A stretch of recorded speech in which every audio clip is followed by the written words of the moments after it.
Arcadian Vanguard presents The Wrestling News in your daily wrestling newscast for Wednesday, June 14th, 2023. Good morning, I'm Mike Sempervive. We begin today with last night's episode of NXT broadcast live on the USA Network from the WWE Performance Center in Orlando, Florida. In the main event, Baron Corbin defeated Ilya Dragunov to become the number one contender to Carmelo Hayes' NXT Championship. It was announced that Corbin and Hayes would be facing each other on NXT in 2 weeks. Corbin and Hayes fought in the ring to end the show, with the champion seeming to get the upper hand. Earlier in the show, World Heavyweight Champion Seth Rollins accepted the challenge previously laid down by Braun Breaker, agreeing to defend his title against Breaker next week on NXT. So I can't believe I'm going to say this, but Braun Breaker, challenge accepted. Next week, I'm going to go back to the house that Seth built, and it's going to be Braun Breaker versus Seth freaking Rollins for my World Heavyweight Championship live on NXT.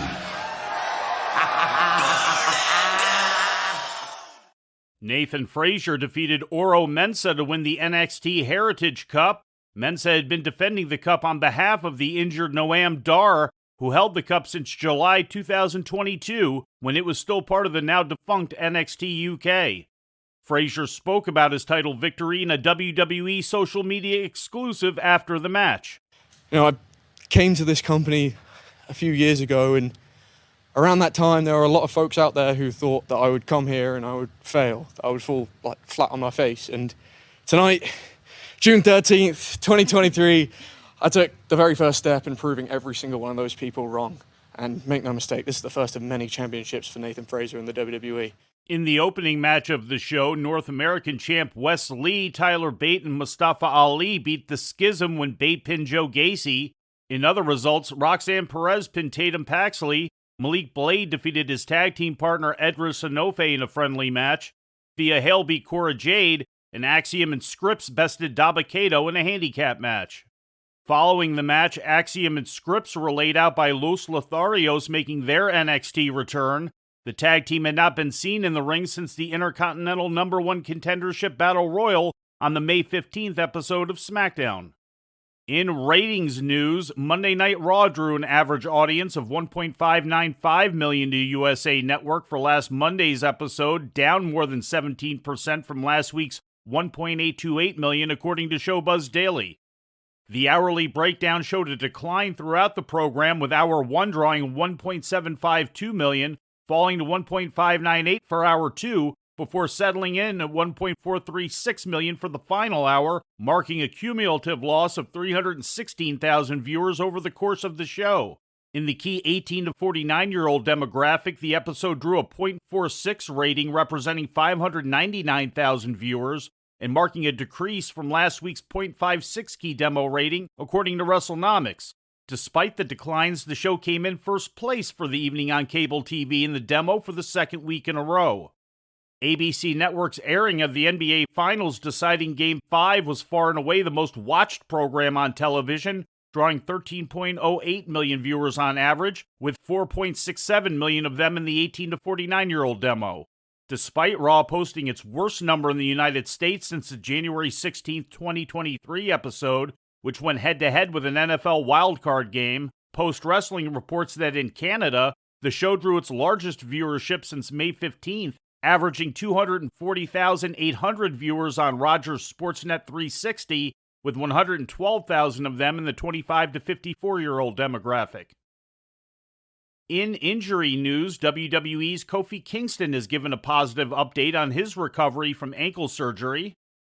Appearing on the Battleground podcast, Kingston says that his recuperation is ahead of schedule after he underwent surgery in March to remove bone chips and fix ligament damage he suffered to his right ankle. Quote, "I'm doing really well. I actually had this same surgery on the same ankle about 6 years ago to have bone chips removed, so I feel that this time around, I kind of know what to expect, and I've kind of been ahead of schedule for the most part, and I'm really able to do a lot of normal people things and live a normal life, end quote. Kingston was injured during a pull-apart brawl on the March 3rd episode of SmackDown when he caught Drew McIntyre on a plancha from the ring to the floor. 2 weeks later, on March 17th, Kingston revealed in a social media post that he was in Birmingham, Alabama to get surgery at the Andrews Sports Medicine and Orthopedic Center. And in independent wrestling news, former WWE diva Alicia Fox is planning a return to the ring for Booker T's Reality of Wrestling promotion. Fox, real name Victoria Crawford, will use the name Vix Crow and is scheduled to appear at ROW's Summer of Champions 9 in Humble, Texas on July 15th. According to an official statement from the promotion. In May, Booker T revealed that Crawford had contacted him about a potential return to the ring. On his Hall of Fame podcast, Booker stated, quote, "She wants to come down, continue the saga, and knock off some of the rust at Reality of Wrestling, and get a little bit of insight and knowledge as far as what this journey may be like that she's getting ready to partake in," end quote.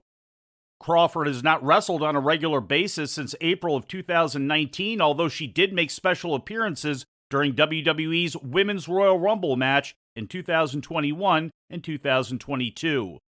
And before we leave you today, we'd like to remind you that however you consume your content, you can find the wrestling news 24 hours a day and 7 days a week across social media. On Twitter, follow us at Wrestling News AV. Our Facebook page is also Wrestling News AV. The Wrestling News can also be found on the Arcadian Vanguard YouTube page. And for those who utilize Amazon Echo devices, just tell Alexa to play the Wrestling News podcast. And remember to make sure you add podcast at the end. Once again, for daily updates, breaking news, and more, follow the Wrestling News across social media. And that's the news for today. If anything happens, we will be here to tell you about it. No clickbait, no paywall, just the wrestling news. The Wrestling News is a division of Arcadian Vanguard, and the Wrestling Newscast is a production of the Arcadian Vanguard Podcast Network.